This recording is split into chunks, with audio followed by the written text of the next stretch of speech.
মোদিত সরকারের প্রধান সাবেক প্রধানমন্ত্রী শেখ হাসিনা কে দেশে ফিরছেন। শেখ হাসিনাকে ফিরিয়ে আনার জন্য সরকার যখন নানা রকমের কথাবার্তা বলছে, চেষ্টা তদবির ঠিকঠাকভাবে করছে কিনা সেটা অবশ্য খুব একটা স্পষ্ট বোঝা যাচ্ছে না। কিন্তু শেখ হাসিনাকে ফিরিয়ে আনা কিংবা অপরপক্ষে শেখ হাসিনার ফিরে আসা দুই ধরনের। এক, ফিরিয়ে আনা, ফিরিয়ে এনে তাকে শাস্তির মুখোমুখি করা, আর এক শেখ হাসিনা নিজেই ফিরে আসলেন, ফিরে এসে আবার বীর দর্পে রাজনীতি শুরু করলেন। দুইটার ব্যাখ্যা দুই রকম। শেখ হাসিনা এর আগে ইঙ্গিত দিয়েছিলেন তিনি ফিরবেন। এবার ভারতীয় একটি পত্রিকা, একটা গণমাধ্যম দ্য প্রিন্ট, শেখ হাসিনার বরাত দিয়ে একটা দীর্ঘ খবর প্রকাশ করলো। গতকালকে সেই খবরটা প্রকাশিত হয়েছে। প্রিন্ট বলছে শেখ হাসিনা ফিরছেন এবং সেই ঘোষণা তিনি নিজেই দিয়েছেন।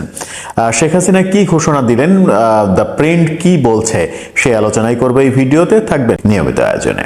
বলছিলাম শেখ হাসিনার দেশে ফেরার কথা। শেখ হাসিনা কি দেশে ফিরছেন? শেখ হাসিনাকে নিয়ে যখন নানা রকমের আলোচনা চলছে, শেখ হাসিনাকে দেশে ফিরিয়ে আনার ব্যাপারটা একটু স্থিমিত হয়েছে, যেহেতু ছাত্র সমন্বয়কদের নিজেদের মধ্যেই এক ধরনের দ্বন্দ্ব সংঘাত তৈরি হয়েছে। ছাত্ররা নতুন দল তৈরি করছে, সেখানে বৈষম্যবিরোধী আন্দোলনের যে কাঠামো সেটা ভেঙে যেতে দেখেছি আমরা। দুদিন আগেই একটা পক্ষ ভেঙে গিয়ে নতুন দল করেছে, 22 তারিখে আর একটা পক্ষ ঘোষণা দেবে শহীদ মিনারে, এরকম শোনা যাচ্ছে। তারা যখন নিজেদের ভাঙন ঠেকাতেই নিজেরা ব্যস্ত, সেই মুহূর্তে শেখ হাসিনাকে ফিরিয়ে এনে বিচারের কাঠগড়ায় দাঁড় করানোর ব্যাপারটা একটু ফিকে হয়ে গেছে। যখন ফিকে হয়ে গেছে তখন ভারতীয় পত্রিকা দ্য প্রিন্ট বলছে শেখ হাসিনা একটা ভার্চুয়াল মিটিং করেছেন। সেই ভার্চুয়াল মিটিংয়ে দ্য প্রিন্ট পত্রিকা সেখান থেকে সোর্স নিয়ে বলছে যে শেখ হাসিনা নিজেই বলেছেন তিনি দেশে ফিরবেন, এবং দেশে ফিরবেন একটা বিশেষ উদ্দেশ্য নিয়ে। তিনি ডক্টর ইউনূসকে মবের জনক হিসেবে আখ্যা দিয়েছেন। মব নিয়ে ডক্টর ইউনূসের সরকার সামনে এগোচ্ছে, মব স্টার উপাধি দিয়েছেন তাকে, এবং এই মব ঠেকাতে, মবের বিরুদ্ধে সোচ্চার হতে, যারা মব করছে তাদের বিচার করতেই তিনি ফিরবেন, এমন কথা নাকি শেখ হাসিনা বলেছেন। শেখ হাসিনা জুলাই আগস্ট বিপ্লবে যে সকল পুলিশ সদস্য মারা গেছে তাদের ব্যাপারে কোনো খোঁজ খবর এই সরকার নিচ্ছে না।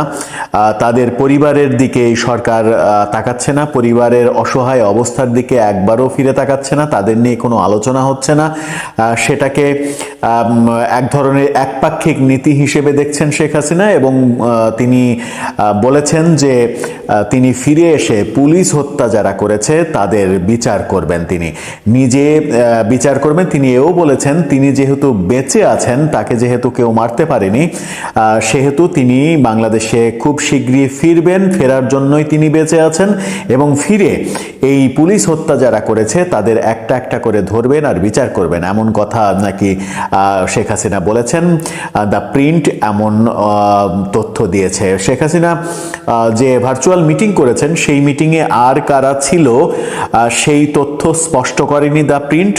শুধু বলছে শেখ হাসিনা একটা ভার্চুয়াল মিটিংয়ে এমন কথা দৃঢ়ভাবে উচ্চারণ করেছেন। তিনি ডক্টর ইউনূসকে মবের জনক হিসেবে, মব স্টার হিসেবে আখ্যায়িত করেছেন, এবং মব যারা করছে, মব করে যে সকল ঘটনা ঘটানো হচ্ছে, যে সকল কর্মকাণ্ড, ধ্বংসাত্মক কর্মকাণ্ড ঘটানো হচ্ছে, সেগুলোরও বিচার তিনি নিজের হাতে করতে চান।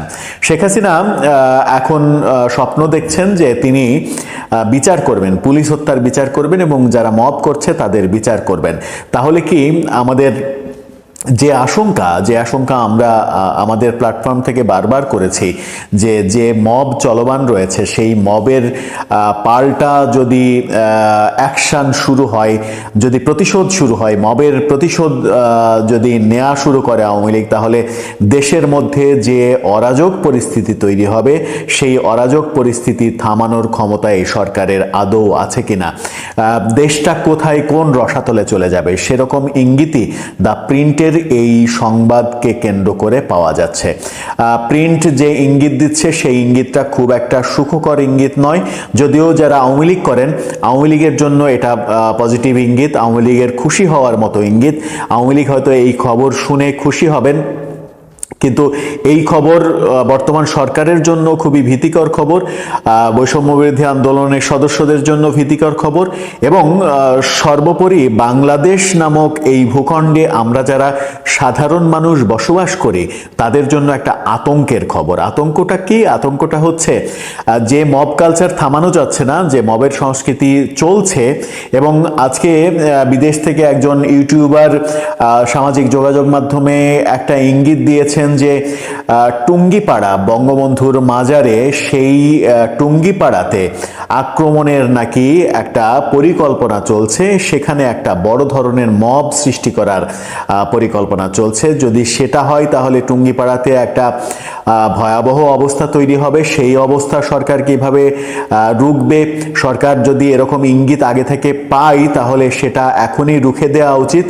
মবের সংস্কৃতি বন্ধ করতে না পারার ফলে পাল্টা আক্রমণ, পাল্টা প্রতি আক্রমণ, প্রতি বিপ্লব, এই ব্যাপারটা যদি শুরু হয়ে যায়, যদিও আমরা গাজীপুরে দেখেছি শুরু হয়ে গেছে এক ধাক্কা, গাজীপুরে সেই প্রতি বিপ্লবে একজন মারাও গেছেন, একজন ছাত্র মারা গেছেন, সেটা নিয়ে নানা রকমের প্রচার রয়েছে।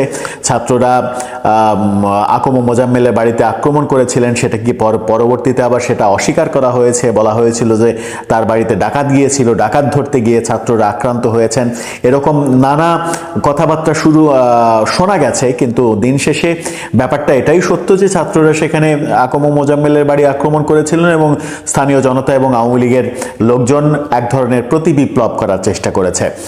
সেখানে কিন্তু একজন মারা যাওয়ার ঘটনাও আমরা দেখেছি। এই ঘটনা যদি বাংলাদেশের প্রত্যেকটা অঞ্চলে ঘটতে থাকে তাহলে বাংলাদেশ বসবাসের অযোগ্য হয়ে যাবে, যে আশঙ্কাটা আমরা অনেক আগে থেকেই করছি। সেই কারণে শান্তি শৃঙ্খলা রক্ষার কারণে অন্তত মবের যে সংস্কৃতি, সেই মবের সংস্কৃতি বন্ধ হওয়া উচিত, যেটা সুধীজনরা, জ্ঞানীজনরা, সাংবাদিক, বুদ্ধিজীবী সবাই আহ্বান জানাচ্ছেন মব বন্ধ করতে হবে, তা না হলে বাংলাদেশ বসবাসের অনুপযোগী হয়ে যাবে। সেরকম একটা মুহূর্তেই ভারতীয় গণমাধ্যম দ্য প্রিন্ট যে খবরটা দিল, সেই খবর রীতিমতো আতঙ্কিত হওয়ার মতোই খবর। শেখ হাসিনা ফিরে আসছেন, ফিরে আসার ঘোষণা দিচ্ছেন, ভার্চুয়াল মিটিংয়ে সেরকম ঘোষণা আসছে। যদি ব্যাপারটা সত্য হয়, আবার যদি ভারতীয় গণমাধ্যমের এটা অপপ্রচার হয় তাহলে আবার ভিন্ন কথা, কিন্তু ব্যাপারটা যদি সত্য হয় তাহলে আমার মনে হয় যে সামনে পরিবেশ, বাংলাদেশের সামাজিক আর্থসামাজিক পরিবেশটা আরও বেশি ঘোলাটে হয়ে যাবে। আরও বেশি ঘোলাটে যেন না হয় তার জন্য যে পদক্ষেপ সরকারের নেওয়া উচিত, আমার মনে হয় সরকারের ধীরে সুস্থে ঠান্ডা মাথায় সেই পদক্ষেপগুলোর দিকে যাওয়া উচিত। প্রথম পদক্ষেপ হওয়া উচিত মব বন্ধ করা, নতুবা আমরা একটা অশনি সংকেতের মধ্য দিয়ে জীবন অতিবাহিত করব। দর্শক, আপনার কি মনে হয়? শেখ হাসিনা কি সত্যিই ফিরে আসছেন? দ্য প্রিন্টের এই খবর কি সত্যি? যখন বাংলাদেশ সরকার শেখ হাসিনাকে ফিরিয়ে আনার চেষ্টা করছে, তখন শেখ হাসিনা নিজেই যদি বলেন যে তিনি ফিরে আসবেন, তাহলে বিচারের কি হবে? তিনি কি বিচারের মুখোমুখি হতে ফিরে আসবেন, নাকি বীর দর্পে আসবেন, সরকার কিছুই করতে পারবে না? ব্যাপারগুলো আসলে কি ঘটতে যাচ্ছে? ব্যাপারগুলো সত্য কতটুকু, হাস্যকর কতটুকু? আপনার মতামত জানিয়ে লিখতে পারেন আমাদের কমেন্ট বক্সে।